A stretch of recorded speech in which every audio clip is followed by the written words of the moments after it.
A couple adopted a homeless girl, but she never spoke a single word to them until this happened. Veronica and Joseph adopted and adored the little girl they found abandoned under a park bridge, but she never spoke a single word to them. However, one night she walked into the couple's bedroom and cried, "Thank you, Mom and Dad," startling the couple. The sky was a lovely pink and Veronica and Joseph were strolling through the park together. After losing their only child to cancer, the couple found spending time in nature therapeutic. As they approached the park's bridge, Veronica gently rested her head on Joseph's shoulder and asked, "Should we try for another child, honey? Maybe that'll change things. What do you think?" Joseph sighed, "We can, hon, but are you sure about it? I'm not gonna rush through it. We need to be in the right mental space before considering this." "You're right," she said after a brief pause, tears welling in her eyes. "I still miss Sammy. How could God be so cruel and take him away?" Veronica was crying into Joseph's shoulder that day, remembering their late son, when she noticed a pair of eyes staring at them. She was quick to notice a silhouette that vanished beneath the bridge, but she wasn't prepared for what happened next. "One sec, honey." Veronica brushed away her tears and looked beneath the bridge, only to find a small girl staring at her with curious big brown eyes. She was wearing a dirty frock and her face, hands, and bare feet were all soiled. "Hi there, darling," said Veronica gently. "What are you doing here by yourself? Would you like us to help you with something?" The girl continued to stare at her but said nothing. "My name's Veronica and this is my husband Joseph. What's your name?" The girl didn't speak a word. Veronica looked at Joseph and sighed. "Can you speak to her? She looks scared." Joseph nodded and approached the girl. "Hi, sweetie.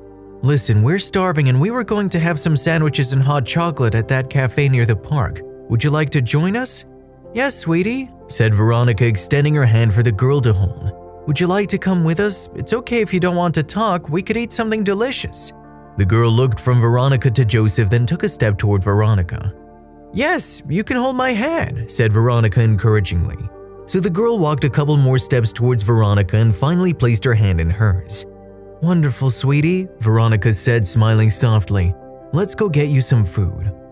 Veronica and Joseph took the girl to the cafe and got her sandwiches and a chocolate shake. While she quietly ate the food, everyone around them stared weirdly at her because of her unkempt looks. "I wonder what a little girl is doing here in such a state, honey," Veronica murmured to Joseph. "We should get her home, but we'll need to report to the police." "Let's first get her home, hon," suggested Joseph. "She looks like she was in trouble and hungry too." So Veronica and Joseph brought the little girl home and gave her Sam's comfy bed to sleep in that night. The next morning, they called the cops and CPS, but when the authorities began questioning the girl, she hid behind Veronica. "She seems to trust you," said the social worker. "Have you thought about fostering her? We can't do anything if she won't speak up, and we can tell she feels safe here." "We haven't given it a thought yet," said Joseph, but he looked at Veronica. "I don't think we're ready for it." "No," Veronica interrupted him, hugging the girl close to her. "We can do that. We're certified too because, well, at one point we were considering adoption." "Great then," said the worker. "You can keep the girl while we search for her parents or anyone else who knows who she is. Good luck." Even Veronica couldn't explain why she felt such a strange connection with the girl and decided to keep her at home. She just couldn't let the girl leave when she grabbed her dress with her tiny fingers and hid behind her as if she knew she'd be protected and embraced. As time passed, Veronica and Joseph grew to love the girl as if she were their own, and they even adopted her because her family couldn't be found. But there was one problem: the girl just didn't speak. Even when she didn't like something, she didn't say anything. That bothered the couple, so they took her to a doctor who explained that the girl had been traumatized. "I would describe it as a shock," the doctor said. "Your daughter's been through a horrible ordeal and she's still not out of it completely. While medical science can do wonders, I believe what your daughter requires most at this stage is love and care. As her parents, only you can do that." That night, Veronica sobbed, wondering what their little angel had gone through, and she resolved to do everything she could to help her heal. "It'll all be fine, honey," Joseph said, consoling her. "I have an idea. I'm not sure if it'll make a significant difference, but we can try." Joseph and Veronica decided to prepare a princess-themed room for their little daughter Millie as a surprise. They removed all of Sam's old belongings as a sign of their healing from his death and redid the walls, bed, closet, everything. "Surprise!" the couple exclaimed when they showed the room to Millie. But Millie didn't show any excitement, and that disappointed them. "Did you not like your room, honey?" asked Veronica. "See, it's all about princesses. You finally have your own bed too. It's all yours. Daddy and I know how much you love princesses." Millie looked at them and entered the room, but she didn't say anything. Victoria and Joseph returned to their room disheartened. "I think we need to take her to a therapist. That would be best," said Joseph. Right then, Millie walked into the room, Joseph and Veronica shocked when they saw she was in tears. "What's wrong, sweetie?" Victoria asked. "Are you all right?"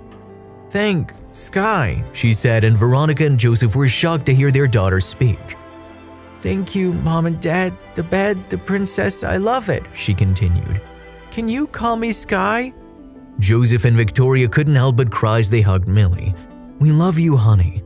Joseph asked, "Was Sky your previous name?" The girl shook her head. "I met Mommy and you in the park and the sky was pink. I'm Sky." Victoria smiled. "Of course, Sky you are, not Millie. You're Sky for us." Later that day, Millie/Sky shared her heartbreaking story with Victoria and Joseph. She revealed that she and her birth mother were homeless for years and that after her mother died, she wandered the streets alone and slept under a bridge in an alley and wherever she could find a place. The couple was in tears as they heard that and held her close.